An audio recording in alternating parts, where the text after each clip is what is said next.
ప్రముఖ నటి జయసుధ భర్త నితిన్ కపూర్ మొన్న ఆత్మహత్య చేసుకుని చనిపోయిన సంగతి అందరికీ తెలుసు. కానీ జయసుధ మొదటి భర్త వడ్డే రమేష్ అని, వాళ్లకు పుట్టిన అబ్బాయే హీరో వడ్డే నవీన్ అని తప్పుడు ప్రచారం చేస్తున్నారు. ఇందులో ఎంత మాత్రం నిజం లేదు.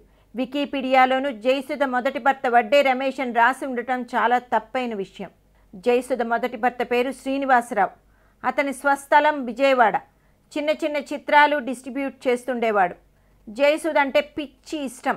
అప్పట్లో ఆమె సినిమా షూటింగ్ ఎక్కడ జరిగితే అక్కడ ప్రత్యక్షమయ్యేవాడు శ్రీనివాస్. వీళ్ళ లవ్ స్టోరీ చూసే దాసరి నారాయణరావు గారు శివరంజని తీశారని చెప్పుకుంటారు సినిమా వాళ్ళు. ఎంతగానో ఇష్టపడి శ్రీనివాస్ని పెళ్లి చేసుకున్న జయసుధకు కొద్ది రోజుల్లోనే కష్టాలు మొదలయ్యాయి. శ్రీనివాస్ ఒక పెద్ద శాడిస్ట్. రాత్రంతా తాగి ఇంటికొచ్చి జయసుధని పట్టుకుని నువ్వెవరెవరితో ఉండేదానివి అంటూ ఆమెను సిగరెట్లతో కాల్చేవాడు. గొడ్డును బాదినట్టు బాదేవాడు. పాపం, ఇష్టపడిన వాడితో నెల రోజులు కూడా కాపురం చేయలేక జయసుధ రాత్రికి రాత్రే విజయవాడ నుండి చెన్నై వచ్చేసింది. విజయవాణి స్టూడియోస్ అధినేత నాగిరెడ్డి గారిని కలిసి జరిగింది చెప్పి భోరుమంది జయసుధ. నాగిరెడ్డి గారు వెంటనే దాసరి నారాయణరావు గారు తక్కిన సినీ ప్రముఖులను పిలిచి జయసుధకు జరిగిన అన్యాయాన్ని వివరించారు. జయసుధను వెతుక్కుంటూ వచ్చిన శ్రీనివాసు తాను మంచివాడిలాగా ఎంత నటించినా అతనితో తిరిగి వెళ్లేది లేదని జయసుధ గట్టిగా చెప్పేసింది. శ్రీనివాస్ తిరిగి వెళ్ళిపోక తప్పలేదు.